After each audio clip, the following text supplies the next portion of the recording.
Greetings, salutations. Ryan here, setthepacetriathlon.com, and we're here doing some Facebook tips on quick tips, YouTube tips, wherever you're seeing this.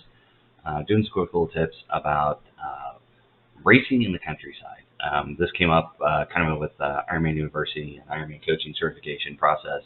You get connected with the Ironman coaching and Ironman staff, and sometimes they ask for tips on different race locations and that type of thing to help share with the athletes. And this is kind of what I came up with if you're racing an event that's kind of in the countryside and what the best tips are for that out there. So that we're going to jump into it with a little background. We got puppies running around, we got dogs running around, we got dogs fighting over bones. So if you hear some barking in the background, that's what's going on. Just so you know, people are stealing dog bones, and there's all kinds of chaos going on. So hopefully we can get through it and not with minimal distractions. So let's jump into it. So if you're racing in the countryside, definitely know the terrain. So if you're going out there, speaking locally, you've got Chattanooga. We got a few other venues that have some nice countryside. Des Moines had some good countryside. So just know the terrain. At least look at the race profile on the maps. Know if it's rolling. Know if there's going to be some major climbs. As there going to be some nice straightaways and other things. So keep that in mind while you're getting ready for the race. Just know the terrain and what you're going to be expecting out there. When you are riding, take some opportunity to take it in. Like I said, Des Moines, Chattanooga, there's plenty of straightaways where you can just kind of look around and kind of take it in, where you can see in front of you, make sure there's no cars, no traffic, no ruts in the road or anything like that, and just kind of take it in for a minute, because you're going to have either 56 miles, 112 miles out there. There should be plenty of opportunities every once in a while to kind of look over, especially, when you first get out of the water and you hit the road, and the sun's kind of still coming up, and before you really get into it and start feeling the suffering, a good opportunity to kind of take it all in and see what the countryside is kind of looking like and appreciate it before you really start getting into the meat and potatoes of the day. The third here, sorry about the background noise, is keep in mind you have a long race to do. Hold off on long walks. So we're talking about leading up to the race. Keep in mind that the race is going to be, even if you're doing 7.3, you're doing a full Ironman, the race is going to be long, and there's going to be plenty of opportunities to take it in, but I would hold off on the long 2-hour walks through the countryside to enjoy everything that's going on.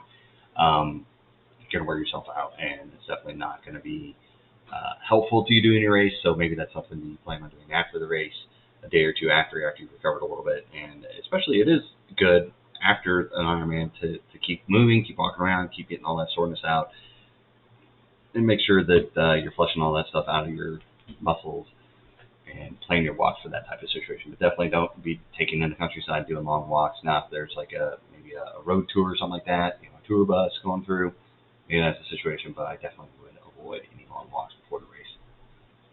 Be ready for this historical climate, but be ready to pivot for race day conditions. So at the countryside, you just never know what you're getting. I mean, especially, I'm in Des Moines in 2022 here. Usually their temperatures in June are like 70 degrees or a little bit above. It was high 80s, low 90s, almost 100 degree heat index. Just totally atypical. So make sure that you're ready for historical climate. If it's cool, if it's hot, if it's humid, if it's dry, be ready for that, especially out in Boulder or something like that. Great countryside, but in the middle of summer in August, it's a little warm, but it's not as humid, so it's just a little bit different. So be ready to pivot for race day conditions, because like Boulder, middle of summer, it could be like 60 degrees or something crazy. You just change on a dime. Like I said, Iowa in June, you don't think it's going to be 90 degrees and 100 degree heat index, but it can be. So be ready, be educated on historical climate, but be ready to pivot for race day conditions.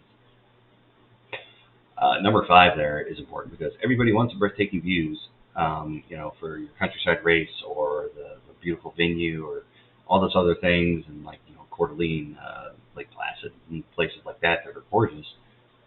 But everybody wants the awesome views at their lodging, so that books up fast. So if you want to go to these places, if you're signed up, I would definitely not wait on lodging, because the lodging, especially the breathtaking views and lodges out in the countryside or something like that have good access to the race, those are going to go pretty quick. So I definitely secure your lodging and don't get caught off guard staring at all the pretty pictures of the race venue, because when you get there, all the lodging will be taken and you'll be in a hotel that may be facing a brick wall or something like that. So just kind of the little tips that I've learned over time that I've kind of ran into. The runs, point number 6 there probably needs to be rewritten. Be ready, be aware of farm type equipment on the road. So if you're out doing a training run or a training ride or something like that on the country roads, especially, you get to Des Moines, you get to Chattanooga, you get to these other places that there's a lot of farming going on, you're going to have a lot of farm equipment kind of running around. So just be aware there's like big tractors out there, you have to share the road, just be smart. I mean, it's the same things that apply to when you're out riding around your home and stuff like that on the roads. Pay attention, but usually, especially where I'm out here in Kansas City, just outside of the main downtown area in the suburbs, I can go out a little bit and find the countryside areas, and yeah, there's we got truck routes and stuff out here that's out in the middle of the country that there's semis on and stuff all the time. But you go out further, there's combines, there's big tractors running around the road. They got to drive. The farmers got to drive around to their stuff too and get their crops done. So just be aware of that farm equipment out there because they drive slow and they're huge, and it causes kind of problems with the rest of the traffic. So just be aware of that. The last point I want to leave you with for the countryside racing is leave the beauty area like you found it. That's a big thing. Is don't come through. Don't litter with your food wrappers. Don't litter with your snack bar wrappers. Don't just leave them on the side of the road. Don't litter in general. Especially on your little training runs, training rides, or anything like that. Or if you're just going around, you're just eating and taking in the sights and everything like that before the race day, getting set up. Just leave it like you found it. Don't trash it. Don't walk on the grass or something like that instead of the paths and stuff like that. Don't destroy the beauty of the area and kind of ignore what we're there to enjoy and kind of ruin it for the next group. Because I guarantee you, if an Ironman event comes through and they pretty much ruin the area and there's a lot of hubbub and upheaval with the local community about how Ironman and the racers left the area, they're going to be less inclined to let that thing come back. Because, yeah, the cities and governments may want it for the tourism dollars, but at the end of the day, you got city councils and you got other elected entities by the groups of people that live there. They may come through and say, no way, we're not doing this again because you guys trash this place and we're not going to let this happen again. So just keep that in mind, especially, like I said, on the race. Try to keep everything to the aid stations. Don't ditch your bottles and your trash, in between aid stations along the road. Because the last thing you want to see on Facebook groups is pictures of the locals in front of their farmhouses or something like that, raking up a bunch of water bottles and glue bottles and wrappers after the event's been over for a week. That is the last thing you want to see. So just keep that in mind when you're out there doing the countryside races. Let's keep it how we found it. So with that, we're going to wrap it up. Hopefully the dogs weren't too much of a distraction. If you got any questions like that, put them in the comments on Facebook to YouTube. If you're watching on Facebook, give it a like. If you're watching on YouTube, give it a thumbs up. Hit the subscribe button, the notification button.